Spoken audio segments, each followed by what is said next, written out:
आम्ही भारताचे नागरिक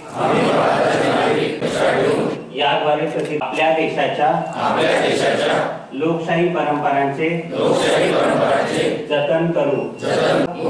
निपक्षपाती निवडणुकांचे पावित्र्य राखू।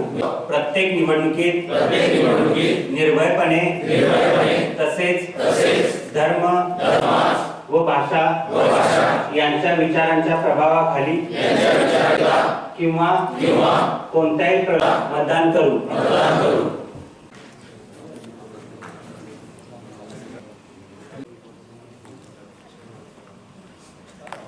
आपल्या इथे आज सगळे विभाग प्रमुख आहेत आणि आपले सगळ्या जिल्हाधिकारी कार्यालयातीलच सर्वांना माहिती आहे की 100 दिवस कार्यक्रमाचा आपण जे मान्य त्या अनुषंगाने जिल्ह्याभरात असं दिसतंय की आपल्या जिल्हाधिकारी कार्यालय जिथे आपण अंतर्गत आपला जो टेबल आहे तिथपासून सुरुवात करणं आवश्यक आहे। आपल्या टेबल त्यानंतर ज्या फाईल्स जी कागदपत्र आवश्यक नाहीत ती सुद्धा अशी पडून असतात, टेबल खाली असतात, बाजूला कुठेतरी पडलेली असतात। तर या सर्व बाबींचं वर्गीकरण करण्याचं निर्लेखन करणं ह्या गोष्टींना सुरुवात होणं आवश्यक होतं। परंतु अजूनही असं दिसते की 7 जानेवारीला माननीय मुख्यमंत्री महोदयांची बैठक झाली, 8 जानेवारीला इथे बैठक झाली, त्यानंतर साधारण 2 ते 3 दिवसामध्ये आपण परिपत्रक देखील निर्गमित केलं। परंतु मी इतर जिल्ह्यामध्ये इतर कार्यालयांमध्ये भेटी देतोय, गट विकास अधिकारी कार्यालय असेल, SAO, TO किंवा डेप्टी रजिस्ट्रार असतील। आता या ठिकाणी कामाला सुरुवात झालेली आहे, पण असं नको व्हायला की जिल्हाधिकारी कार्यालयामध्येच या बाबींची अंमलबजावणी होत नाही। असं जर झालं तर ती अतिशय गंभीर बाब ठरेल। त्यामुळे ताबडतोब सर्व विभागांनी याची अंमलबजावणी चालू करावी। आपल्या सर्व विभाग जे आहेत त्यांची स्वच्छता इम्पॉर्टंट आहे। त्यानंतर आपल्या अभिलेखांचं वर्गीकरण, ज्यांचा वेळ निघून गेला त्याचं निंदनीकरण असेल, त्यासोबतच आपलं सुरू करणं त्या विभागांनी। आपण असं सगळ्या गोष्टी RDC कडून सूचना आल्या पाहिजेत असं नाहीये। विभागांचे विभाग प्रमुख सगळे उपजिल्हाधिकारी, दर्जाचे अधिकारी आहेत, तहसीलदार आहेत, तर त्यांनी आपापल्या ठिकाणी आपलं काम सुरू करणं आवश्यक आहे।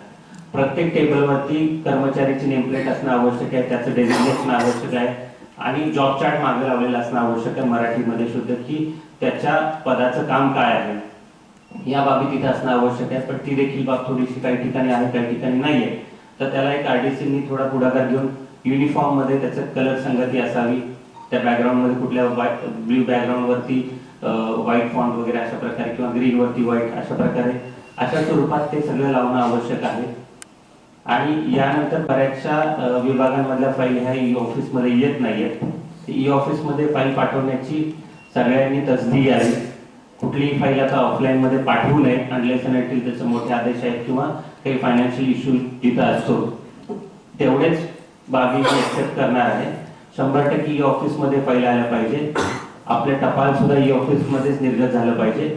आता यापुढे आपण NICच्या माध्यमातून जे E-ऑफिसची प्रणाली आहे त्याच्यामध्ये जे अभ्यागत आपल्याकडे येतील किंवा ज्यांचं काम आपल्याकडे आहे त्यांना टपाल आणि फाईल ट्रॅकिंगची सुद्धा सुविधा उपलब्ध करून देणार आहे।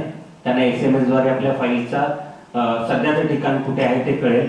तर यामुळे अधिकाधिक पारदर्शकता येईल आणि आपल्या कामावरती लोकांची नजर देखील राहणार आहे।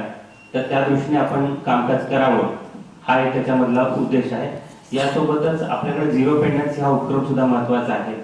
आतापर्यंत आपल्याकडे आलेल्या फाईल्स निर्गत झाल्या पाहिजेत, टपाल असेल तर त्याच्यावरती कारवाई झाली पाहिजे। त्यामुळे झिरो पेंडन्सी आपण आता करावी। प्रत्येक विभाग प्रमुखांनी त्यांची टेबल तपासणी करून वर्कशीटनुसार आपल्याकडे किती गोष्टी झालेल्या आहेत, किती राहिलेल्या आहेत, पेंडिंग विषयांची यादी काढावी आणि त्याच्यानुसार प्रत्येक कर्मचाऱ्याकडे जे पेंडन्सी आहे ती पुढच्या 15 दिवसात नील करून मग रुटीन वर्क कसं सुरू होईल याच्यावरती देखील खात्री करणं आवश्यक आहे। म्हणजे प्रशासकीय गतिमानता म्हणजे फक्त कार्यालयीन स्वच्छता नाही तर बरेच लोक कार्यालयीन वेळेमध्ये इकडे तिकडे फिरताना दिसतात। तर आपण ज्या वेळेला इतरांना म्हणजे जिल्हाधिकारी म्हणून मी ज्यावेळी इतर विभागांमध्ये जातो आणि त्यांना उद्देश पाहिजे त्या झालेल्या पाहिजेत, तर त्या अनुषंगाने आवश्यक कारवाई सगळ्यांनी करावी। आता मला वाटतं अपर जिल्हाधिकाऱ्यांनी विविध विभागांमध्ये आणि RDC यांनी पण भेटी दिलेल्या आहेत। तर मी ज्यावेळी भेट देईन त्यावेळेला ह्या गोष्टी जागेवरती पाहिजेत, झालेल्या पाहिजेत। कारण निवडणूक हे एक टीम वर्क आहे, संघभावनेतून आपण सर्वजण काम करतो। प्रत्येकाला दिलेली जबाबदारी आपण चांगल्या प्रकारे पार पाडली। इथे उपस्थित आमचे सर्व जे अधिकारी आहेत त्या सगळ्यांनी त्याच्यामध्ये डेप्टी डी असतील, ॲडिशनल कलेक्टर असतील, RDC, deputy collector, revenue, NIC, त्यासोबतच आपण सर्वजण जे काम नेमून दिलं होतं ते अगदी चोखपणे चांगल्या प्रकारे पार पाडलं. त्यामुळे हा पुरस्कार मिळालेला. त्यामुळं आपल्या सर्वांचा पुरस्कार